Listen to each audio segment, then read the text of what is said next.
You're listening to Soap Dirt, the latest in television entertainment news. Hey Days fans, it is Belinda from Soap Dirt, and I've been thinking about what's ahead for baby stealing Sloan Petersen. It sure seems like she will be on a fast train to Statesville prison for what she's done once the truth comes out, but I actually see one slim way that she might avoid a lengthy prison term behind bars, and it's all down to how EJ DiMera handles things. Hey, if you haven't already, please reach down, click subscribe. Now let's talk about this EJ Sloan thing. You know, right now, EJ is using and sometimes abusing his office as district attorney. He's happy to have Gabi Hernandez behind bars, but to be fair, Gabi looks very guilty. She was found by Lee Shin's sister, Wendy Shin, looming over the corpse with a bloody knife in her hand. She definitely looks guilty, so I don't hold that one against EJ. And considering that her husband's filthy rich, Gabi's a legitimate flight risk. So I totally get why EJ is holding her without bail at Statesville. But she's not the only person EJ is targeting using the DA office. For instance, as you know, he's taken a very nasty approach to Tate Black and is being way too hard on that young man. Not only did he have Tate arrested with almost no evidence to substantiate it, but then EJ lashed out. He called his parents druggies and said nasty things about them both in front of Tate at University Hospital. Then he decided to charge Tate as an adult, again with almost no evidence, and then tossed him into jail with adults. And of course, night one, Tate was assaulted.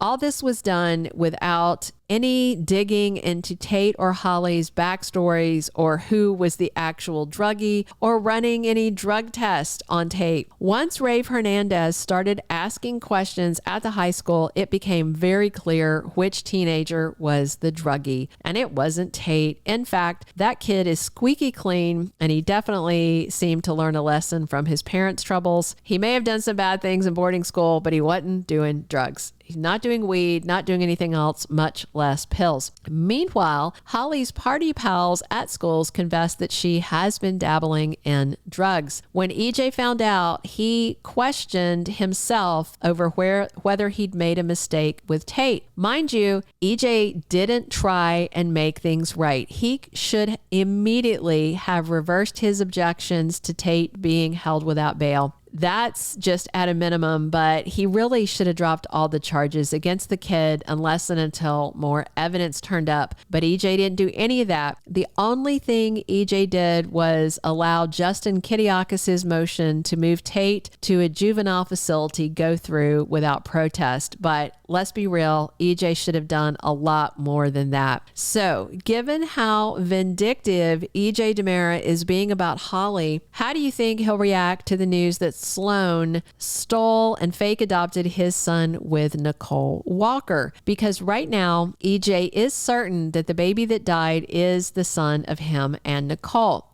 And things are delayed with getting the stolen kid back to his rightful parents, at least for a few weeks. And that's because Nicole is leaving this week to head to Italy with Holly Jonas to get her treated at the same place EJ was treated after he supposedly died. And that means dragging out the baby story, and it means we're stuck waiting for who knows how long for this all to wrap up. In the meantime, Leo Stark keeps on blackmailing Sloan Petersen, and she's getting close to cracking. So I wonder how long until Sloan confesses and gives back the kid. One thing Melinda Trask keeps telling her is that both of them are going to be in prison if Sloan doesn't keep her mouth shut, but you never know. Somebody could actually save her, and it could be EJ. I've been saying for a while, and I stick by this, I expect two separate reveals. One, that Sloan stole Nicole's baby and then later that the baby is not EJ's son, but Eric Brady's son. Right now, the one copy of the accurate DNA results are in EJ DiMera's living room safe at the mansion. Sloan went over there meaning to swap them, but then she got confused and flustered and had to rush out. She accidentally left behind the wrong envelope with the real results. We know this because the real results were laying there and EJ was on the phone and he jotted down the number 12 on the real results. And then Nicole yelled at him for writing on the test results and he stopped. And then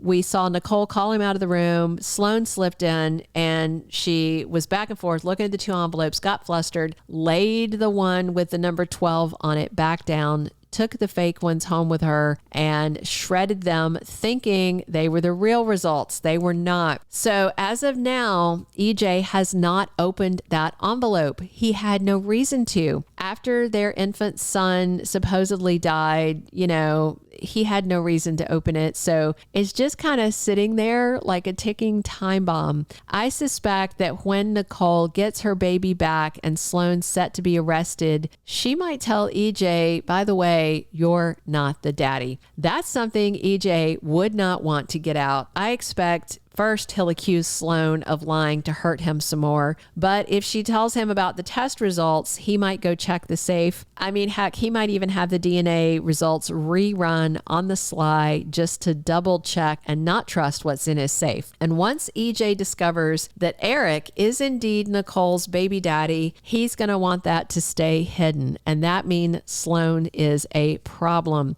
If she's arrested and headed for jail, she has no reason at all to stay quiet about any of it. But if EJ convinces Nicole not to press charges or uses his position as DA to make sure she goes free, that secret could stay hidden for a while. I know some of you guys are still convinced that EJ is baby Jude's dad. I will just say this. There have been more than one paternity test done. All of them said Eric was the baby, There was the one where it tested Eric versus EJ, and then there was another where it tested just EJ against the baby, okay? So that is Eric's baby. Just unless Days of Our Lives goes back, rewrites it. As of now, with everything we've seen, Eric's baby. So why would EJ let Sloan go free after stealing Nicole's baby? Well, if Sloan agrees to keep her mouth shut about who's the real father of Jude Brady, EJ might keep her out of prison to buy her silence. After all, Sloan suffered the tragedy of a pregnancy loss. Then she found out she had an autoimmune disorder that meant she'd likely never have a child of her own. I mean, those are pretty traumatic circumstances, and it definitely creates what you could argue are extenuating circumstances that could justify Sloan kidnapping their baby. Maybe EJ could get her sent off to the psychiatric hospital for some kind of treatment, if she pleads not guilty by reason of insanity, something like that.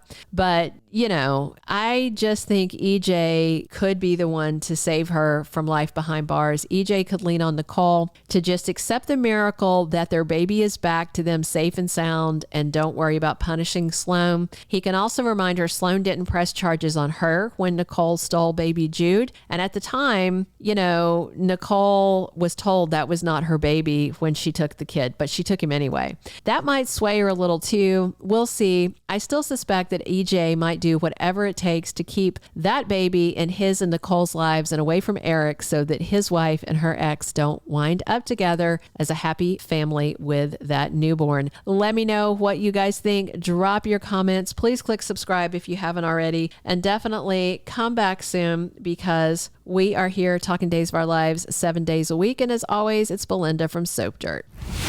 Thank you for being a loyal listener. Follow us wherever you get your podcast because you don't want to miss the next episode. Soap Dirt is on all the major podcast platforms, including Apple Podcast, Spotify, iHeartRadio, and more.